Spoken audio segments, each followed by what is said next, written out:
Assalamualaikum warahmatullahi wabarakatuh. Kali ini video yang ini berbeda dengan video-video sebelumnya karena pada kali ini kita akan mengadakan Q&A yang mana isinya kita akan tanya jawab dengan salah satu vokalis Majlis At-Taufik yang fenomenal, different, bombastis, very cool, bombastis, and very lainnya. Untuk itu langsung saja kita tanya langsung sama manusianya yang bernama Ahmad Tumbuh. Manusia, Pak.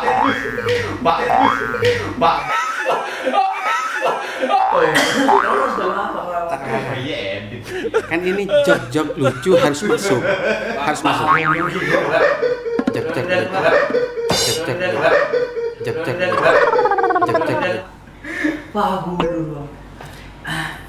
Pada kesempatan kali ini geser sedikit, jerawatnya kelihatan ya sana.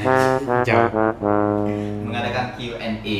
Ini ada beberapa pertanyaan yang masuk melalui DM Instagram, komentar di YouTube dan lain-lainnya dari sahabat At-Taufik di luar kota yang ingin tahu lebih dalam dan lebih spesifik. Lebih spesifik, Ahmad Tumbuh itu siapa, orang mana, dari mana, dan kemana, dan juga berapa lama bergabung dengan kita, dan berapa lama. Jadi kita akan langsung tanyakan pada orangnya, mumpung di sebelah saya orangnya sudah ada. Kita langsung tanya, tapi sebelumnya izinkan Ahmad Tumbuh menyapa kalian semua. Silahkan ya Ahmad. Ya, assalamualaikum warahmatullahi wabarakatuh.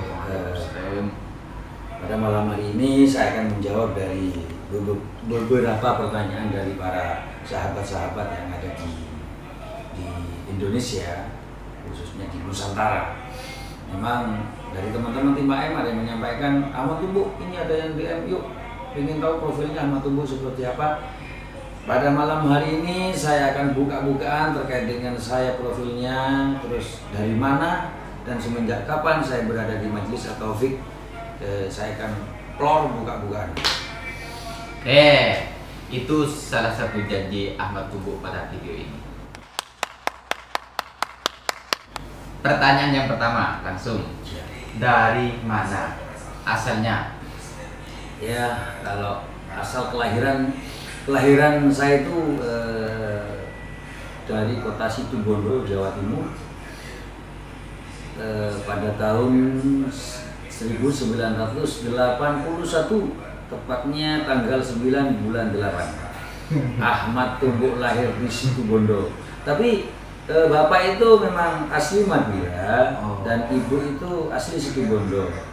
Dari Situbondo, jadi bapak itu ikut ibu, tapi sekarang bapak sudah almarhum. Ketika bapak sudah meninggal dunia, mungkin adat istiadat orang Madura itu ketika orang tua sudah tidak ada, jadi disambung lagi oleh anaknya. Sekarang saya balik lagi ke Madura. Alhamdulillah, tidak hilang ya. Tidak hilang. Banyak yang mengira Ahmad Tumbuh ini asli Parangaan. Karena jamaah Taufik itu yang tahu Ahmad Tumbuh ketika ada di Taufik. Ya, sekarang memang berdomisili di Palengaan. Ya. Bersama istri dan 2 orang anak yang cantik-cantik. I'm a snack. Jadi ada beberapa versi, ada beberapa pendapat dari jemaah. Katanya Ahmad Tumbuh itu sebelum masuk ke majlis itu jadi vokal di berbagai grup-grup, ya, Gambus dan lain-lainnya. Apakah itu benar? Betul banget. Memang semenjak kelas 6 SD, memang aku itu memang di Hadroh pada waktu itu versi Sumenep.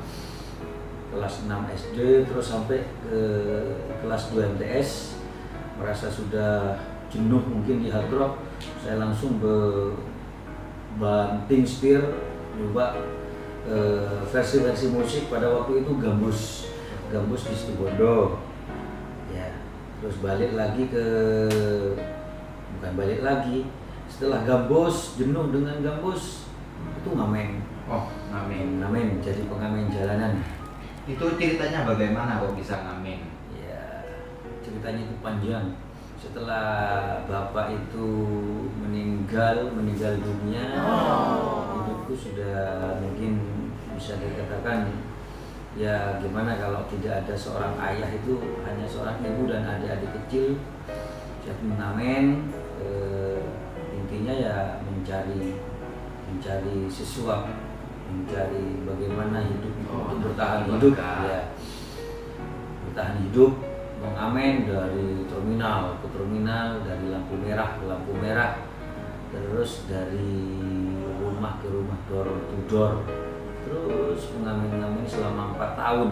4 tahun mengamen. 4 tahun mengamen, dan itu pun untuk menyambung hidup. Berarti itu pekerjaan tetap. Udah bisa dikatakan tetap. Ya, tetap adalah mengamen.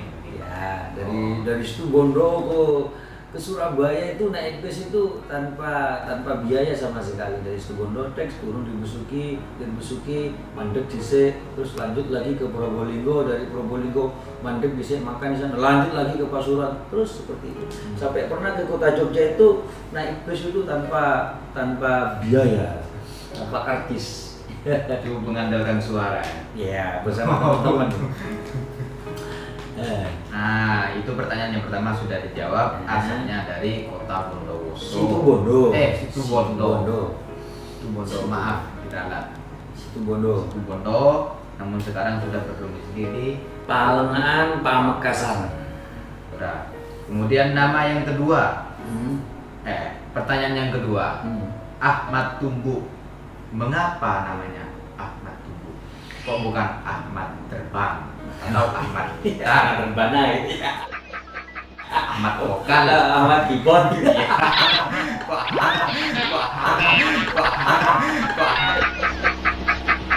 Ahmad Tumbu.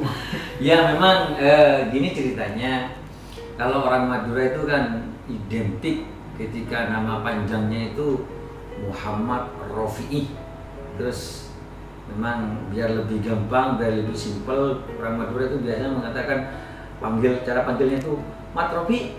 Terus ada lagi Muhammad Hasim, Mat Hasim. Jadi nama lengkapku itu wes gak usah dibilang-bilang, tetap rahasia. Yang tahunya itu Gus Hoiron, tahunya itu namaku itu cuma Ahmad gitu. Dan kebetulan beliau memanggil salah satu santrinya, di mana namanya itu sama dengan nama saya, cuma sama-sama Ahmad, tapi tidak tahu terusannya yang santri mau panggil Ahmad lah. Yang punya nama sama itu saya dengan santri itu bingung, Ahmad siapa. Terus Gus Heron panggil Ahmad Tumbu lah, terus kalau istilahnya itu lakop ya, lakop jadi nama sebutan. Terus sampai sekarang Ahmad Tumbu jadi nama sebutan.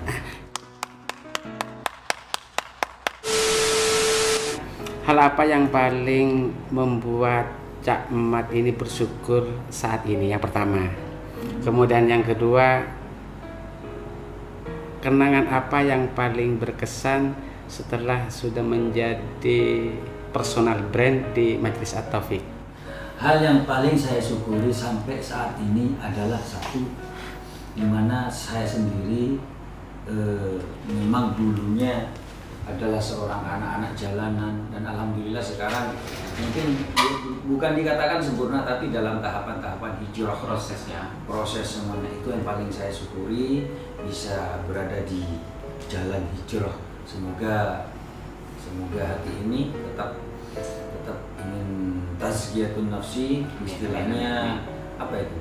Tazkiyatun nafsi, kalau bahasa Maduranya itu berbenah diri dalam hal semuanya, dalam hal menuju kebaikan. Pertanyaan yang kedua, yang paling berkesan. Yang paling berkesan itu di Majelis At-Taufik banyak yang paling berkesan. Yang paling diingat sampai sekarang. Yang paling diingat sampai sekarang itu terkait dengan lagu-lagu, gak apa-apa ya? Tidak masalah. Terkait dengan lagu-lagu yang paling berkesan, dan mungkin ya biasalah ketika setiap syair-syair saya itu ada yang terima, ada yang tidak, ada yang terima, ada yang tidak. Tapi yang pertama kali saya buat lagu syair dengan kuku itu memang sangat apa ya, sangat bertolak belakang dengan majelis sholawat kok kuku. Tapi dari pesan moral seperti itu memang kuku artinya jangan selingkuh, jangan selingkuh dengan tetangga, jiji yang sudah araji, kalau bahasa Indonesia itu yang sudah beristri, kakak yang sudah araka, yang sudah bersuami. Jadi pesan moralnya itu kuku jangan selingkuh, gaga dengan tetangga, tri-tri yang sudah beristri, mimi yang sudah bersuami. Jadi kalau sudah punya istri jangan suka dengan istri orang. Kalau sudah bersuami jangan suka sama suami orang, itu tidak di sini. Bong jangan sombong gitu. Good job. Ini satu lagi. Ahmad Tumbu ini kan terkenal dengan pengarang syair di Majelis At-Taufik. Rata-rata syair yang ada di Majelis At-Taufik adalah karangan dari Ahmad Tumbu. Nah, pertanyaannya, ini kan semua syair itu tidak semua orang menerima. Ada yang pro, ada yang kontra. Nah, bagaimana menghadapi mereka, menghadapi yang pro dan kontra ini? Ya, bukan cara. Setiap apa yang kita lakukan, yang penting itu tidak salah menurut Allah dan menurut etika dan agama. Saya tetap lanjut. Misalkan dawuh beliau selaku khadimul majlis Gus Khairon, setiap syair yang saya buat saya setor sama beliau. Kalau beliau setuju, lagu itu akan launching. Kalau beliau ini kurang bagus kalimatnya, ini kurang, pasti saya cancel dulu. Tapi alhamdulillah selama saya buat syair disetor sama beliau, mungkin 98% lagu itu langsung klop dan ACC beliau. Mungkin hanya beberapa kalimat yang dirubah sedikit, tidak sampai pas fatal seperti itu, diterima semuanya. Ya kalau semuanya pro dan kontra itu biasalah, setiap manusia itu ada yang suka, ada yang tidak, itu biasa. Saya siap menghadapinya. Dan Terus ada salah satu syair yang paling mengemuka sehingga membawa nama Tumbu melambung tinggi, yaitu Jaga Lima Waktu. Ya, itu proses pembuatan Jaga Lima Waktu itu memang panjang, tidak harus satu malam selesai. Satu bait saya buat keesokan harinya, ingin mengangkat tema seperti itu. Dan ini saya sempat mengatakan sama Gus Khairon, saudara Pak Jailani, saya sempat mengatakan sama Gus Khairon, dan Gus Khairon sendiri yang memberikan pertanyaan, Ahmad, apa kamu rahasianya kok bisa membuat syair, dan membuat syair itu ya enak lah, enak didengar, enak diapa. Saya tuh hanya menjawab, ketika saya membuat syair Gus, cuma sebelum membuat syair cuma hanya satu yang saya lakukan. Apa itu Ahmad? Saya tawasul dulu pada Habib Umar, dan itu pun memang betul-betul saya memang betul tawasul pada Habib Umar, bukan hanya buat syair, termasuk waktu latihan saya memang sarankan sama adik-adik, yuk kita tawasul dulu sama Habib Umar, sama pendiri-pendiri Karang Durin sebelum dan setelah latihan. Jadi jangan sampai melupakan guru-guru kita. Oh iya, walaupun saya itu sekarang memang saya mengaku walau bukan santri, saya tetap santrinya beliau, walaupun bukan alumni. Karena mau tidak mau ya harus gimana? Iya, menghormati dan harus dihormati. Ada lagi? Yuk. Apa lagi? Apa boleh? Tidak apa-apa, kita plor, saya kan plor. Pak Jai, saya kan plor. Apapun itu. Oh ini, kalau malam kan manggung. Ya. Kalau ada jadwal majelis. Kalau siangnya ini kan banyak orang yang bertanya, Ahmad Tumbu itu masa kerjanya cuma vokal terus?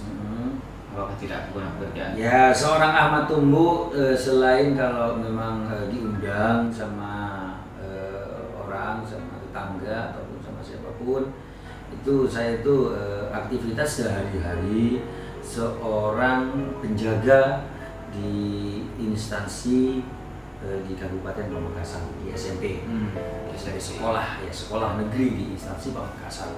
Seperti itu ya, aktivitas sehari-hari itu jam 5 bangun, setelah sholat subuh bangun, ya langsung menuju ke tempat kerja.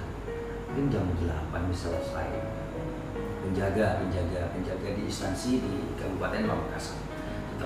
Setelah kerja langsung kembali ke ada acara di gudang, ya seperti itu. Jadi yang mau mengundang Ahmad Tumbu dipersilakan. Juga promosi. Kemudian yang membawa nama Atobik sampai ke luar negeri, sampai ke Hong Kong pas satu malam ketika tiga majelis satu cipta di Probolinggo, di dalamnya Habib Abdul Qadir dengan lagu As-Subuh Bada. Itu yang lagu itu yang membuat netizen penggemar Atobik meluas bahkan sampai ke luar negeri. Ya.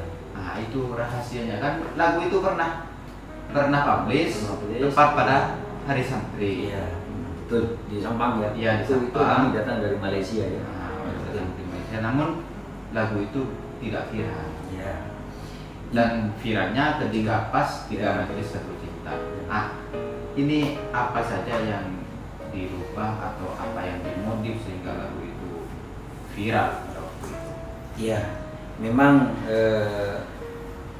boomnya, hitsnya lagu Asyubuh Bada itu tidak bisa lepas dari barokah beliau, seperti Habib Abdul Qadir di Karaksan, terus Gus Khairon, Khatibul Majelis Taufik, dan juga Gus Hafid selaku Khatibul Majelis Syubanul Muslimin. Viralnya lagu Asyubuh Bada tidak lepas dari barokah beliau dan barokah majelis.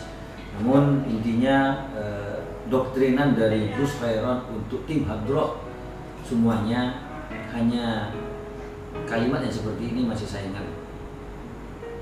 Sampaikan semuanya dengan hati, maka akan diterima dengan hati. Jadi intinya walaupun baca sholawat itu riak dapat pahala, tapi lebih bagus ketika kita menyampaikan dengan hati jika akan diterima dengan hati. Jadi intinya pada malam hari ini, apapun yang kamu lakukan dengan sepenuh hati. Ikhlas, Apapun yang kita lakukan dengan hati akan sampai pada hati. Oke, ya. terima kasih. Itu video malam ini. Untuk selanjutnya tunggu video selanjutnya dari kami. Silakan untuk pemirsa dan penonton komen di bawah.